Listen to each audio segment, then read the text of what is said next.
শাসন গ্রাম পঞ্চায়েতের বাৎসরিক বিশেষ গ্রাম সভা। উত্তর ২৪ পরগনার বারাসাত ব্লক টুর শাসন গ্রাম পঞ্চায়েতের ২০২৫ থেকে ২০২৬-এর উন্নয়নের প্রকল্পের নিরিখে বার্ষিক গ্রাম সভা অনুষ্ঠিত হয় শাসন ইউনিয়ন উচ্চ বিদ্যালয় মাঠে বেলা ৩টে নাগাদ ২/১/২০২৫ বৃহস্পতিবার। পশ্চিমবঙ্গ সরকারের পঞ্চায়েত দপ্তরের নির্দেশ অনুসারে প্রতি বছরের ন্যায় এবছরেও শাসন গ্রাম পঞ্চায়েতের ২৭টি গ্রাম সংসদের সভা। এই সভাতে আয় ব্যয় হিসেব জনসাধারণের কাছে তুলে ধরা হয়। এছাড়াও কি কি উন্নয়ন হয়েছে সেগুলোও তুলে ধরা হয়। শিক্ষা, অঙ্গনওয়াড়ি, শিক্ষা, জনস্বাস্থ্য, বিদ্যুৎ, পানীয় জল, স্বচ্ছ দেশ করার কাজে অংশীদারিত্ব, রাস্তা নির্মাণ ও জল নিকাশি ব্যবস্থা, MGNREGA সহ বিভিন্ন ধরনের পরিষেবা শাসন গ্রাম পঞ্চায়েতের প্রত্যেকটি গ্রামে কিভাবে পরিষেবা দেওয়া হচ্ছে সেগুলো তুলে ধরা হয়। বার্ষিক গ্রাম সভায় সভাপতিত্ব করেন প্রধান মৌসুমী ঘোষ। উক্ত সভায় উপস্থিত ছিলেন প্রধান মৌসুমী ঘোষ, উপপ্রধান জিয়াউল ইসলাম, কর্মাধ্যক্ষ রঞ্জিত মণ্ডল, সমাজসেবী আব্বাস, রফিউদ্দিন, গোলাম হোসেন, আবুজেল আলী ও পঞ্চায়েতের সদস্যা সাবানা পারভিন সহ সকল সদস্যরা এবং অন্যান্যরা উপস্থিত ছিলেন।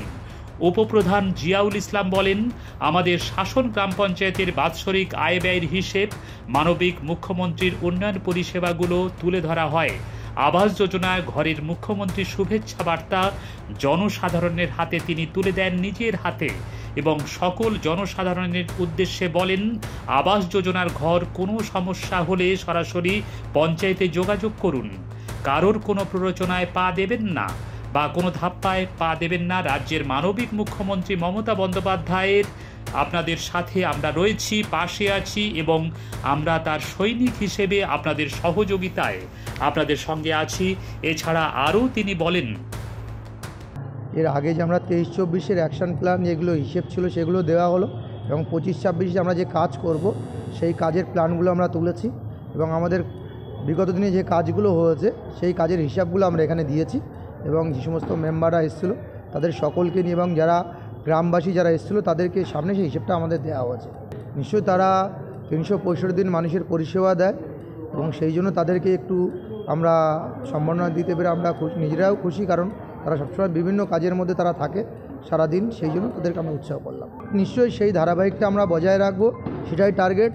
এবং আগামী দিনে শাসন পঞ্চায়েত বারাসাত ২ নম্বর ব্লকে এতে সর্বকাজে আমরা মানুষের বিভিন্ন পরিষেবাগুলো মানুষকে দিতে পারি, মানুষের সঙ্গে থেকে আমরা কাজ করতে পারি, সেই দায়িত্ব আমরা যখন কাঁধে নিয়েছি সেই দায়িত্ব আমরা পালন করব, এটা আমরা বদ্ধপরিকর। নিশ্চয়ই, কারণ রাজ্যের মানবিক মুখ্যমন্ত্রী তিনি গরিব অসহায় মানুষ যারা তারা বাসে ঘর করতে পারে, ঘর করে যারা বাস করতে পারে তার জন্য তিনি আর্থিকভাবে তাদেরকে সাহায্য করেছেন কেন্দ্রের বঞ্চনা শর্ত। তার সাথে বিভিন্ন কিছু কুচক্রীর মানুষ আছে, তারা বিভিন্নভাবে প্রলোচনা দেয়, দিয়ে তাদের কাছে আর্থিকভাবে তাদেরকে বঞ্চিত করার চেষ্টা করে, তাদের উদ্দেশ্যে এই বার্তাটা দেওয়া। উন্নয়ন নিশ্চয়ই হচ্ছে, কিছু কাজ বাকি আছে, সেগুলো আগামী দিনে আমরা সেই কাজগুলো করব। কারণ গ্রাম বাংলার প্রত্যেকটা রাস্তাঘাট, প্রত্যেকটা পাড়ায় আমরা ড্রেন রাস্তা থেকে শুরু করে টিউবওয়েল থেকে শুরু করে আমরা ওয়াটার ট্যাঙ্ক থেকে শুরু করে সোলার লাইট থেকে শুরু করে প্রত্যেকটা কাজ আমাদের পঞ্চায়েতের ফুল পরিবার নিয়ে আমরা কাজ করি। আমরা সকলকে সঙ্গে নিয়ে আমরা টোটাল এলাকার উন্নয়নটা চলবে। নিশ্চয়ই পরিবর্তনের পরে গোটা বাংলা যেমন পরিবর্তন হয়েছে, শাসনও পরিবর্তন হয়েছে। আমরা উন্নয়নের মাধ্যমে মানুষের পাশে থাকতে চাই, মানুষের হয়ে কাজ করতে চাই, কোনো ভয় ভীতি না দেখে মানুষকে ভালোবেসে মানুষের সঙ্গে থেকে আগামী দিন আমরা চলব, এই বদ্ধপরিকর।